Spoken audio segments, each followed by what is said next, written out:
My name is Simon Karanja.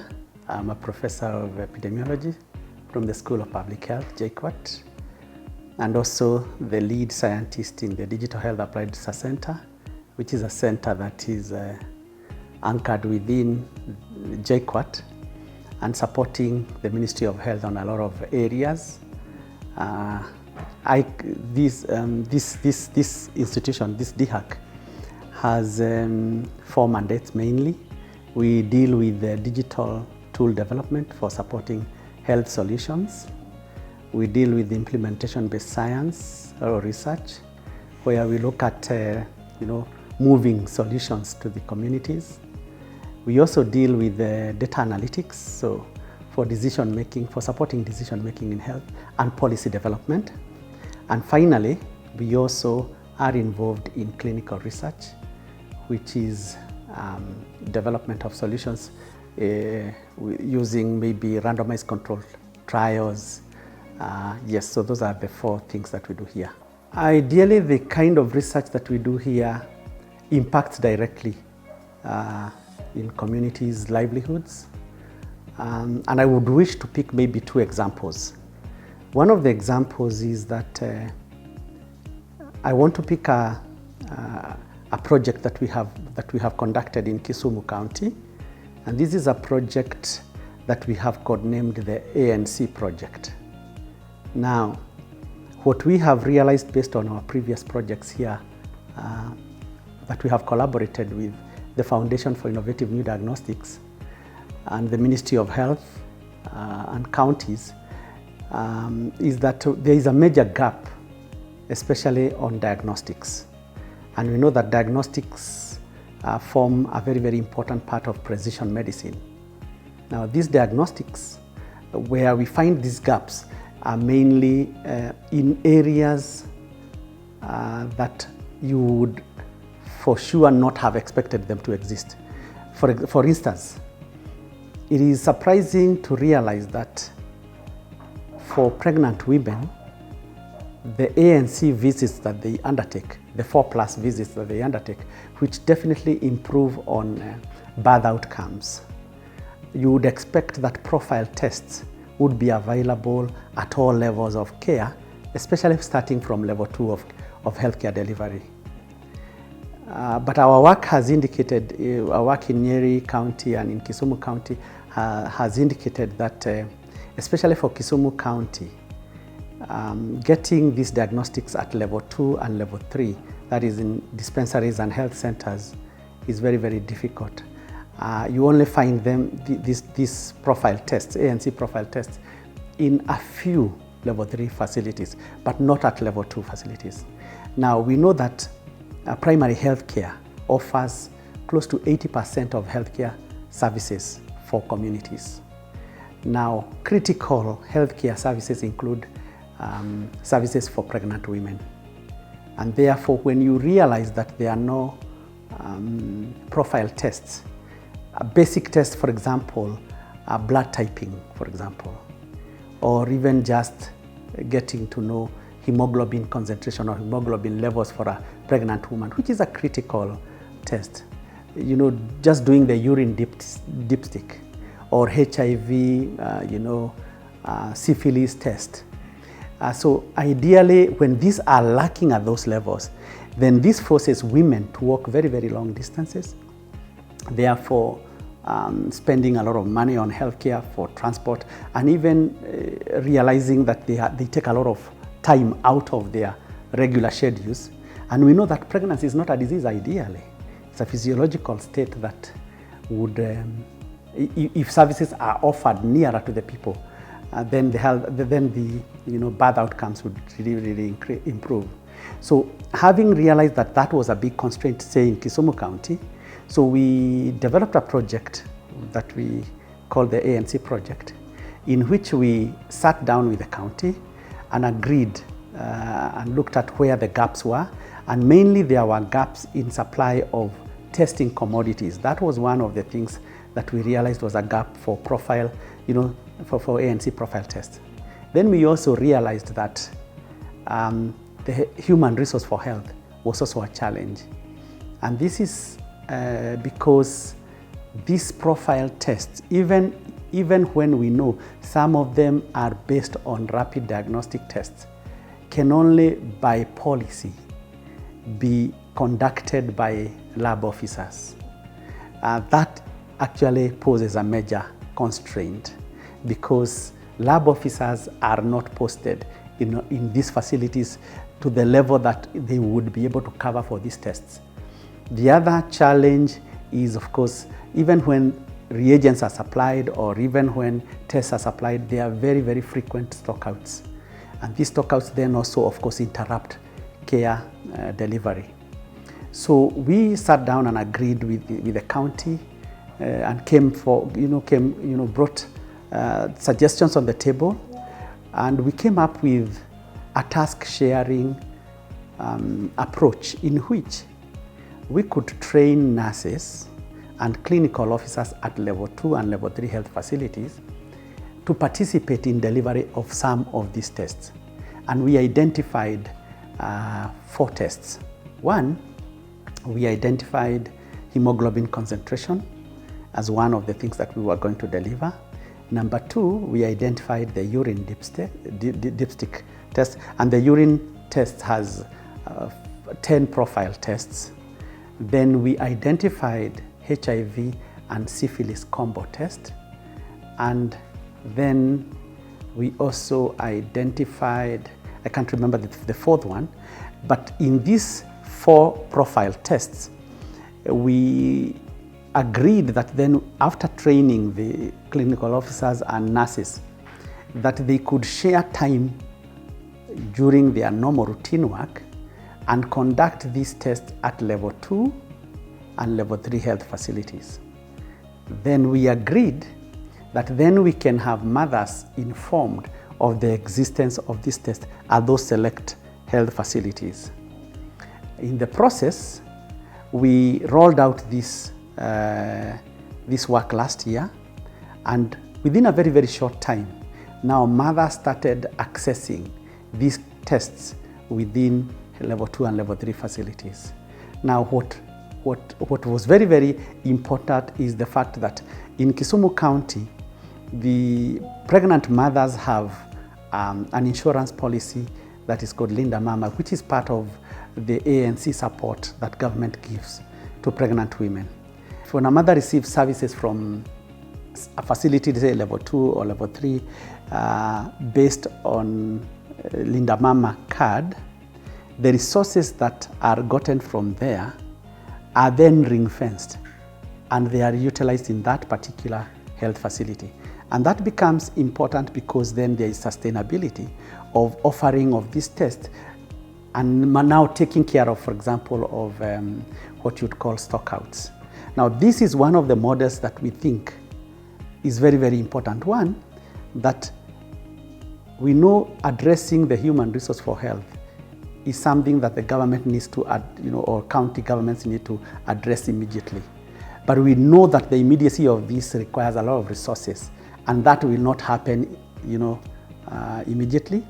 Therefore, if we could use the human resource for health that are available by making sure that they can share tasks with other people, then we can be able to offer services that maybe equitably then can, afford women that are vulnerable to access these services, without a lot of strain.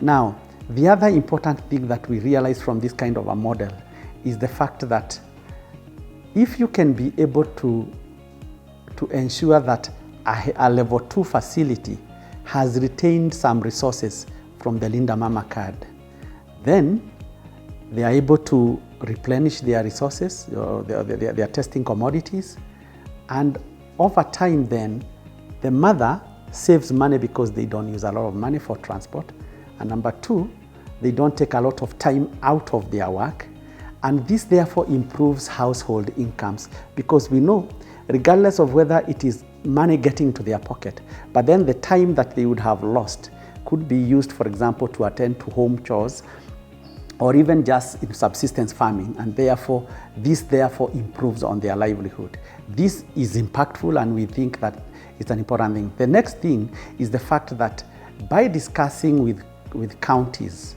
and especially now Kisumu County on this, it sets precedents for policy, change, in which task sharing becomes an important approach in trying to solve human resource for health challenges within the Ministry of Health.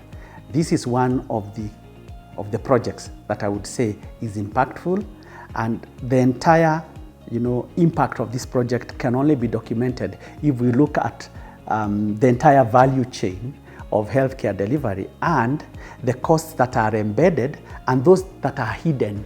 And the hidden costs would include time, that people use, transport, and also, of course, the convenience. So if all those costs are put together, then the value for this kind of a model cannot be overstated. That is one of the areas one of the projects that we have undertaken here jointly between Foundation for Innovative New Diagnostics, who are our partners and financing this, the Ministry of Health at the DG's office, and then of course the RMNCH department and Kisumu County.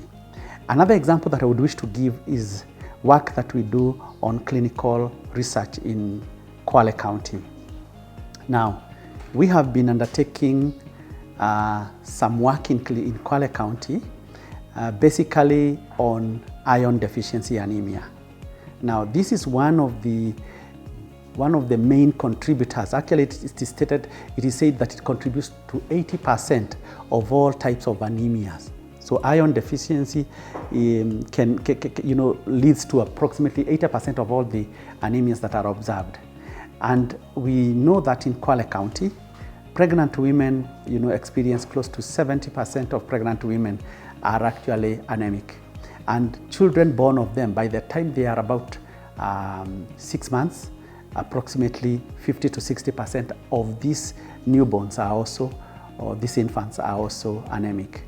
So, and we know that anemia, when you have anemia, then there are other health-related issues that go wrong. One of the problems in these zones is because they are malaria zones. They also have a problem with the food shortage. You're dealing with a rural poor community, and there are other infectious diseases. There are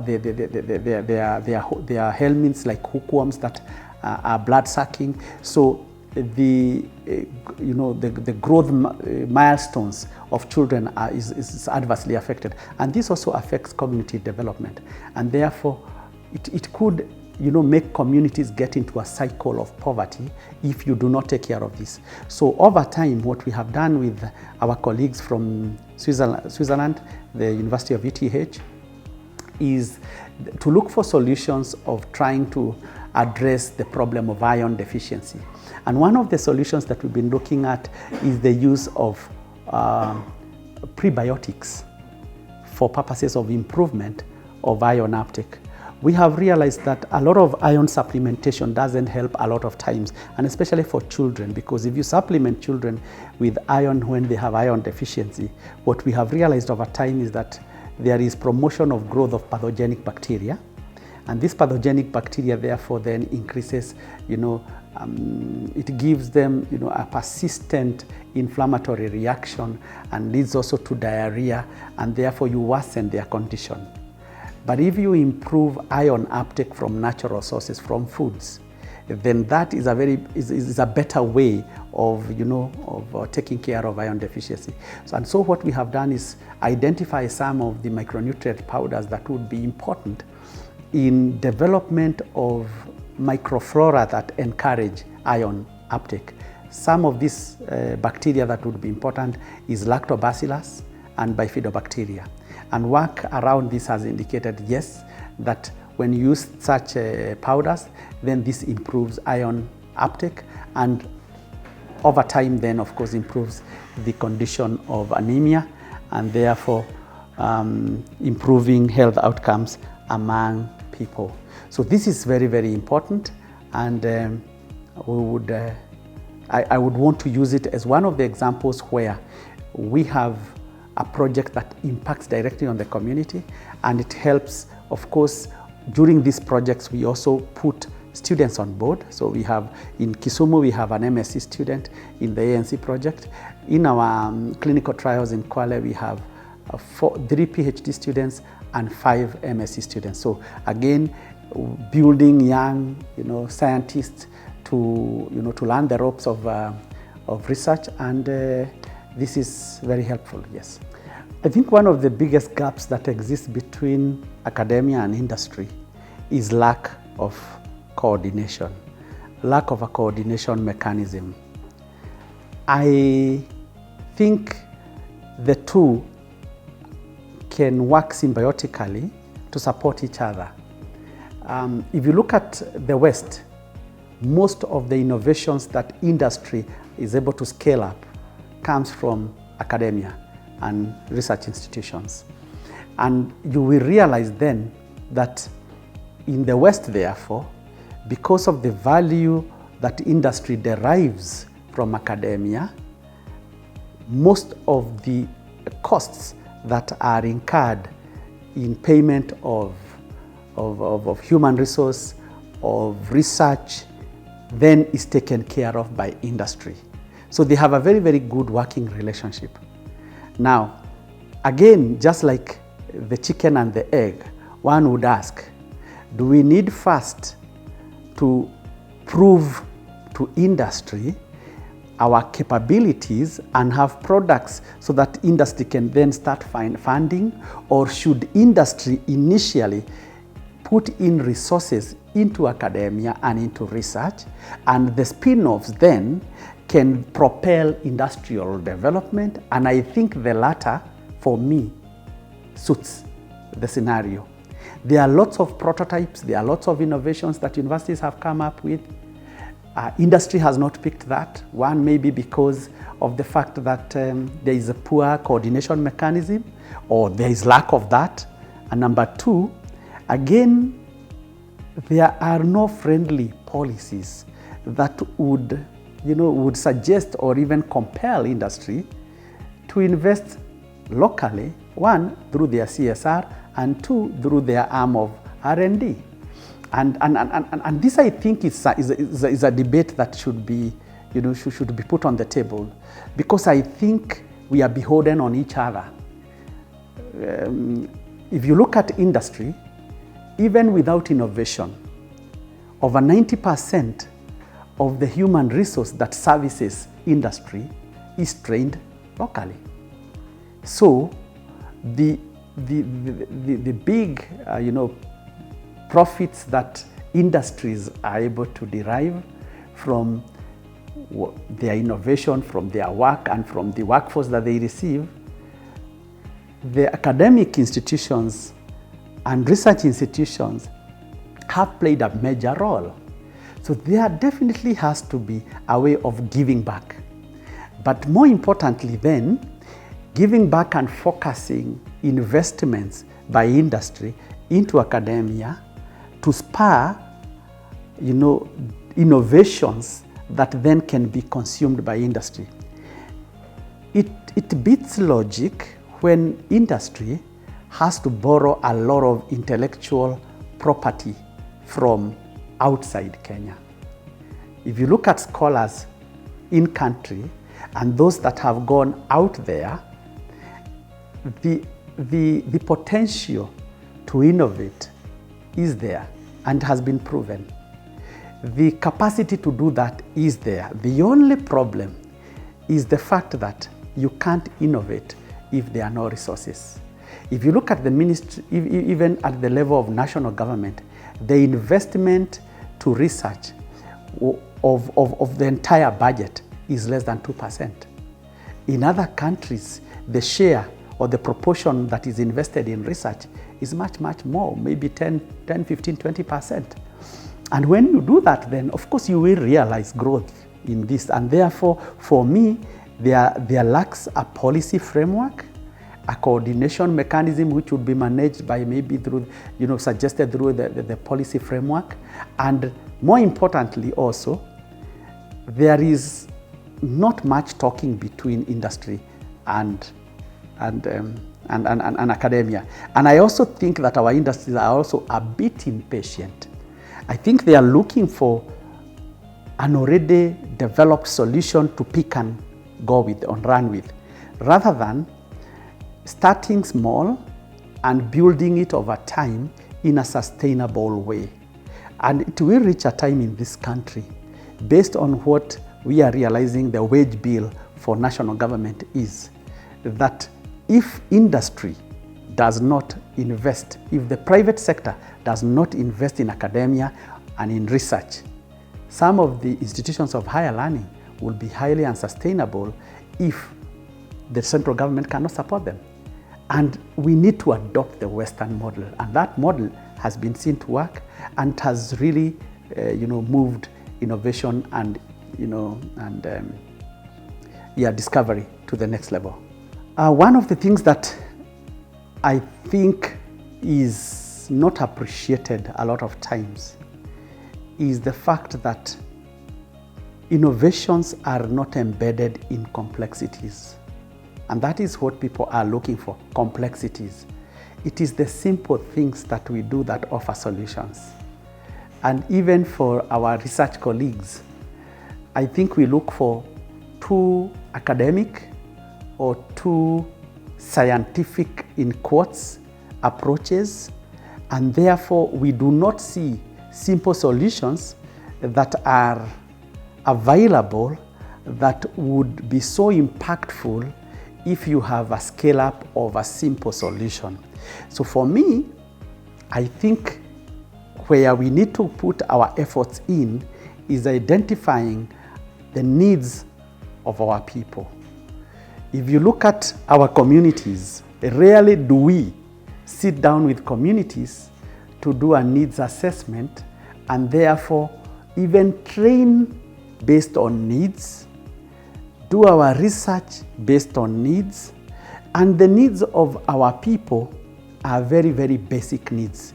And yet these basic needs can be so impactful if addressed. But we are looking for too complex, approaches that we fail to see what is the immediate need. The other problem that we have, and this is an African and an LMIC problem, the lack of investment in basic research. Now, basic research is research of basic sciences, research in sciences like mathematics, sciences like physics, sciences like chemistry, sciences like biochemistry, basic research. Research for the sake of knowledge generation. Now, you will realize this, that investment in basic research, partners out there are not interested. Why? Because, one, they want us to be platforms where some of the solutions can be tested, solutions developed elsewhere. But you can never develop a solution if your basic sciences are poor. So, investment in basic sciences is going to spur discovery. If you realize, for example, NASA, if you realize, institutions in the US, the ones that are involved in space exploration, development of very, very, important engineering solutions, it all starts at the basic science. Now, what has happened is that our own country, our own government, does not put money in basic sciences.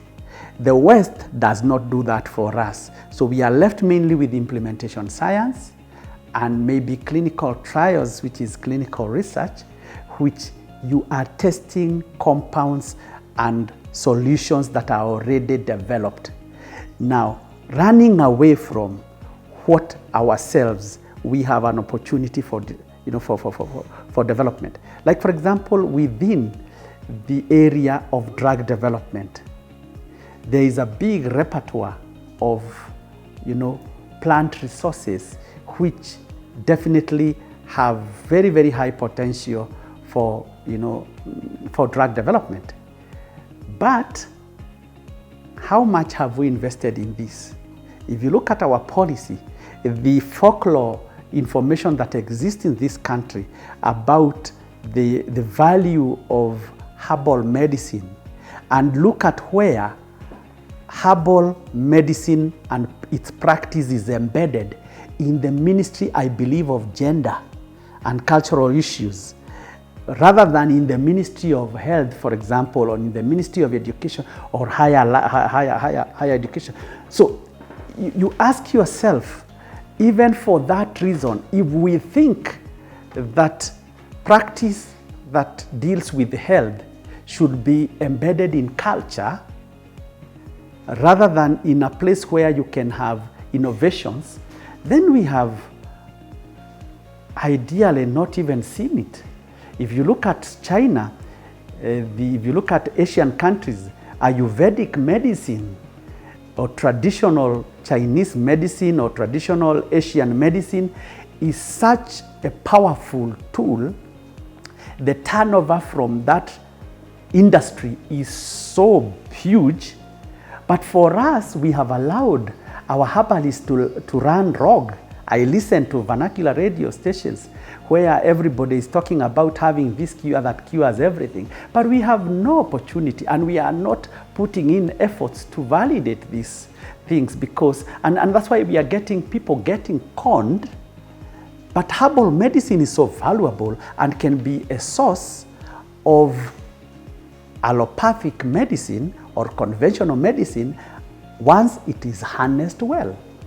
Even the value that we need to derive from herbal medicine, I am not too sure that we have done even 10%. And yet, we are consuming natural products from China, from Asia. I see people buying them very, very expensively, when the same products are available here nationally.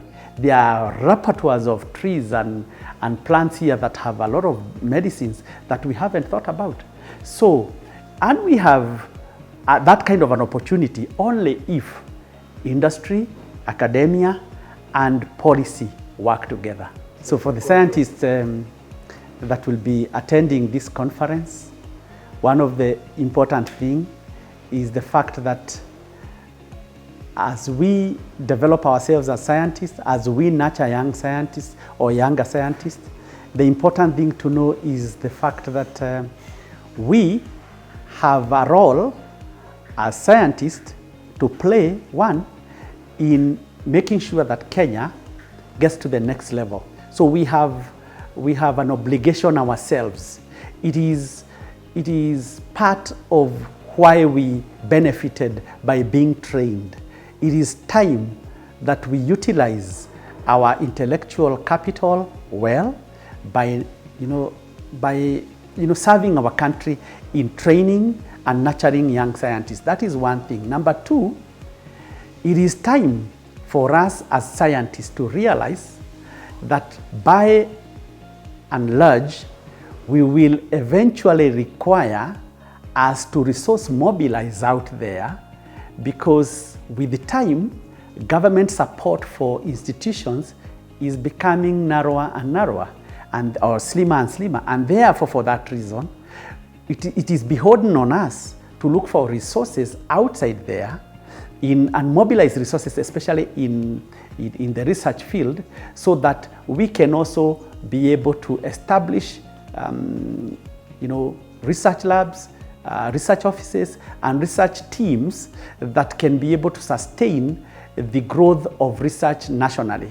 If we do not do this, it is just a matter of time and everything is going to collapse. So for the senior scientists, and I know there are a lot of them who will be attending this meeting, it is our leading role to be expected to nurture young scientists and to form teams.